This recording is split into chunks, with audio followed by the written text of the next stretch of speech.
জুমার দিন সকালবেলা ফজরের নামাজের পর থেকে ফেরেশতারা যতগুলো মসজিদে জুমা অনুষ্ঠিত হয় ওই মসজিদে ঢোকার প্রতিটা দরজার মধ্যে দাঁড়িয়ে থাকে। কারা কারা আগে আগে জুমার নামাজ পড়ার জন্য মসজিদে যায়, প্রত্যেকের নামগুলো একটা জান্নাতের রেজিস্ট্রি খাতার মধ্যে তুলে নেয়। সুবহানাল্লাহ। এই নামগুলো স্পেশালি আল্লাহর কাছে পাঠানোর জন্য। সুবহানাল্লাহ কইবেন না? সুবহানাল্লাহ। ডানে বায়ে সামনে পেছনে যতগুলো দরজা, প্রতিটা দরজায় ফেরেশতারা বসে থাকে। কে আগে আসলো নাম তুলে দেয়। তুলতে তুলতে তুলতে তুলতে খতিব সাহেব যখন খুতবা দেওয়ার জন্য মিম্বারে যেয়ে বসে যায়, ফেরেশতারা তাদের খাতা বন্ধ করে তারাও খতিব সাহেবের সামনে জুমার খুতবা শোনার জন্য বসে যায়। পড়েন সুবহানাল্লাহ। প্রথম জুমার দিন জুমার মসজিদে যে ঢুকবে, বিশ্বনবী বললেন আল্লাহর রাস্তায় একটা উট কুরবানি দিলে যেই সওয়াব, এই সওয়াব আল্লাহ আমলনামায় দিয়ে দেয়। দ্বিতীয় পর্যায়ে যে ঢুকে, বিশ্বনবী বললেন বাকারা, গরু কুরবানির সওয়াব পায়। তিন নম্বরে যে ঢুকবে, বিশ্বনবী বললেন কাবসা, হাদিসের ভাষায় এসেছে আল কাবাস, কাবাস মানে হলো বকরি, বকরি কুরবানির সওয়াব। চার নম্বরে যে ঢুকবে তার হচ্ছে দাজাজা, দাজাজা মানে মুরগি। পাঁচ নম্বরে যে ঢুকবে, বিশ্বনবী বললেন বাইদা, নোয়াখালীরা কয় বয়দা, আমরা কই আন্ডা, কুমিল্লায় কই ডিম। আছে না নাই? এক দেশের কত ভাষা, এক দেশের গালি আর এক দেশের বুলি। আমরা বলি ছেলে, কুষ্টিয়ায় বলে পুত্র, আরেক জায়গায় গেলে বলে হুত, আরেক জায়গায় গেলে বলে ফোয়া। আছে না নাই? আছে। এক এলাকায় বলে বেটা ছেলে, ছেলেদেরকে বেটা ছেলে, মরদ ফোয়া, মরদ ফোয়া হচ্ছে না, মরদ ফোয়া হবে। আহা, কি ভাষার বৈশিষ্ট্য। তো যেটারে আমরা বলি ডিম, কোথাও বলে আন্ডা, কোথাও বলে বয়দা। তো এই বয়দা আল্লাহর রাস্তায় দান করে দিলে যেই সওয়াব, পঞ্চম ব্যক্তি ওই সওয়াব পাবে। এই 5 জনের পরে আর লেখালেখি নাই, বাকিদেরটা নরমাল এন্ট্রি করে সব ফেরেশতারা খুতবা শোনার জন্য বসে যায়। সুবহানাল্লাহ। সুবহানাল্লাহ। তো জুমার দিনে আগে আগে যাবেন তো ইনশাআল্লাহ। সবাই রাজি আছেন? ইনশাআল্লাহ। চিৎকার করে পড়েন ইনশাআল্লাহ। ইনশাআল্লাহ। আলহামদুলিল্লাহ, আমরা এই জুমার দিনটাকে রাষ্ট্রীয় ছুটির দিন হিসেবে পেয়েছি, পাইছি না? 1984 সালে হুসাইন মোহাম্মদ এরশাদ সাহেব এই ভালো কাজ করছিলেন। উনি সব করছে জীবনে, স্বৈরাচারীও করছে, ভালো কাজও করছে। ঠিক। তো খারাপটা আর আমরা না বলি, যেটা ভালো ওইটাই বলি। ঠিক। উনার কারণে আজ অবধি এই 84 থেকে আজ 34 বছর বাংলাদেশের রাষ্ট্রীয়ভাবে সাপ্তাহিক ছুটির দিন কোনটা? আলহামদুলিল্লাহ কইবেন না? এই উসিলায় আল্লাহ ওনারে মাফ করুক। পৃথিবীর অনেক দেশে কিন্তু শুক্রবার ছুটির দিন না। আমি বছরের বেশিরভাগ সময় মালয়েশিয়াতে থাকি। মালয়েশিয়ার সাপ্তাহিক ছুটির দিন রবিবার। খ্রিস্টানদের সাথে অনেক বিজনেস তাদের মেনটেন করতে হয়। তো তারা যদি শুক্রবারে ছুটির দিন করে, তাহলে সপ্তাহে 2 দিন ব্যবসা বাণিজ্য কাটা পড়ে যায়। নিজেদের কারণে শুক্রবার বন্ধ, যাদের সাথে বিজনেস ওদের কারণে রবিবার বন্ধ। আমরা আলহামদুলিল্লাহ আল্লাহর দয়ায় পবিত্র দিনটাতে পেয়েছি জুমাবার। আলহামদুলিল্লাহ পড়েন আলহামদুলিল্লাহ। এজন্য বিশ্বনবী বললেন খবরদার এদিনের নামাজ মিস করো না।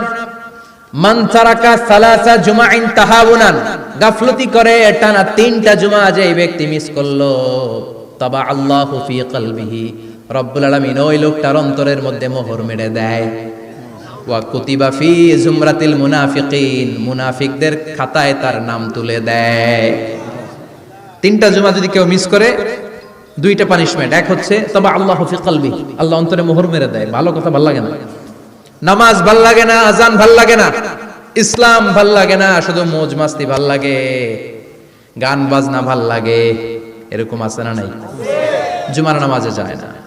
আরেকটা হলো কুতিবা মিনাল মুনাফিকিন, মুনাফিকদের খাতায় নাম তুলে দেয়। আল্লাহ হেফাজত করো। আরো জোরে পড়েন আমিন। আমিন। জুমার দিন আগে আগে মসজিদে আসবেন ইনশাআল্লাহ। সবাই রাজি? ইনশাআল্লাহ। আসেন, আল্লাহ জুমার ব্যাপারে কি ওয়াজ আমাদেরকে করলেন আমরা শুনি। শুনতে রাজি? আল্লাহ বললেন ইয়া আইয়ুহাল্লাযীনা আমানু ইযা নুদিয়া লিস-সালাতি মিন ইয়াউমিল জুমআতি ফাসআউ ইলা যিকরিল্লাহি ওয়া যারুল বাই', যালিকুম খায়রুল লাকুম ইন কুনতুম তা'লামুন। পড়েন না আল্লাহু আকবার। আল্লাহ বললেন ও আমার মুমিন বান্দারা শোনো শোনো।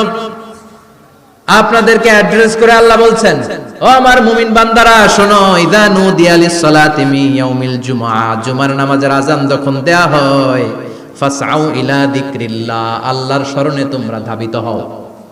ওয়াজারুল বাই, কেনা বেচা বন্ধ করে দাও। যালিকুম খায়রুল লাকুম ইন কুনতুম তা'লামুন, এটাই তোমাদের জন্য কল্যাণ যদি তোমরা বুঝতে পারো। জুমার নামাজের আজান যখন হয়, ফাসআউ ইলা যিকরিল্লাহ, আল্লাহর স্মরণে তোমরা বের হয়ে যাও। আল্লাহু আকবার। ফাসআউ ইলা যিকরিল্লাহ ইযা নুদিয়া লিস-সালামি ইয়াউমিল জুমআ, জুমার নামাজের আজান যখন দেয়া হয় বের হয়ে যাও, তখন কোনো কাজ রাখা যাবে না। এই আজান দ্বারা উদ্দেশ্য হচ্ছে খতিব সাহেব খুতবা দেওয়ার জন্য মিম্বারে বসলে যে আজানটা দেয়া হয়, এই আজান। কথা বুঝতে পেরেছেন?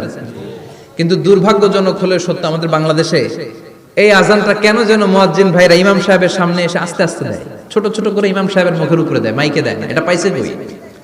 এটা যে কোত্থেকে ঢুকছে এক আল্লাহই ভালো জানে। আজান মানে অ্যানাউন্সমেন্ট। আজান মানে কি? কথা বলেন। অ্যানাউন্সমেন্ট কি জোরে হবে না আস্তে?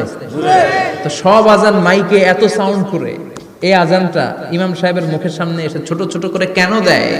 এটার কোনো দলিল আছে বলে আমার জানা নাই। এই আজানটাও মাইকে হতে হবে।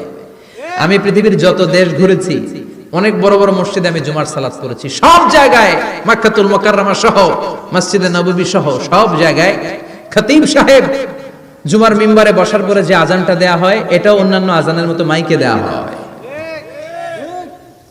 আল্লাহ বললেন ইযা নুদিয়া লিস-সালামি ইয়াউমিল জুমআ, জুমার দিনে আজান যখন দেয়া হয়, এই আজান দ্বারা উদ্দেশ্য হচ্ছে খতিব বসলে যে আজান 12:30 12:15 দিকে যে আজান, এই আজান উদ্দেশ্য নয়। বিশ্বনবীর সময়ে এই 12:30 12:15 দিকে যে আজান ছিল, এটা ছিল না। বিশ্বনবীর সময় ছিল না, আবু বকরের সময় ছিল না, সাইয়েদনা ওমর ফারুকের সময় ছিল না। এটা চালু হয়েছে সাইয়েদনা উসমান যুন্নুরাইনের সময়। তখন মদিনাতে মানুষের সংখ্যা অনেক বেড়ে গিয়েছে, লোকজন আর জায়গা হয় না, মুসল্লিতে ঠাসাঠাসি। উনি ঘোষণা দিলেন সুকে জাওরা, জাওরা নামক বিশাল একটা বাজার আছে, ঘোষণা দিলেন এখন থেকে ওই জায়গায় জুমার নামাজ হবে। মানুষ যেন আগ থেকে প্রস্তুতি নিয়ে আসতে পারে, এজন্য জাওরা নামক বাজারে উনি আর একটা আজান দেওয়ার প্রচলন করলেন। সুবহানাল্লাহ।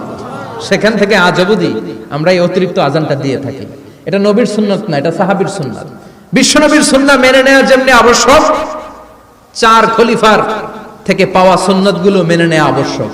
বিশ্বনবী বলেন আলাইকুম বিসুন্নতি ওয়া সুন্নাতিল খুলাফায়ে রাশিদিন আল মাহদিয়িন, আমার সুন্নাত ধরবা, হেদায়েত প্রাপ্ত 4 খলিফার সুন্নাত ধরবা। কেমনে ধরবা? ইক্ষু চিনেন? ইক্ষু না গ্যান্ডারি নাকি আখ না কুশাই? হ্যাঁ, আখ। কাঁচা আখ খায় কি করে? এই সামনের দাঁত দিয়ে ভাঙে না? সামনের দাঁত দিয়ে বলে ভাঙে, চাপার দাঁত দিয়ে, এই জায়গার দাঁত দিয়ে শক্ত করে ধরতে হয়। বিশ্বনবী বললেন আব্দু আলাইহা বিন নওয়াজিজ, আমার সুন্নাত আর সাহাবীদের সুন্নাতকে চাপার দাঁত দিয়ে আঁকড়ে ধরো, যাতে ছুটে না যায়, চিল্লায় পড়ে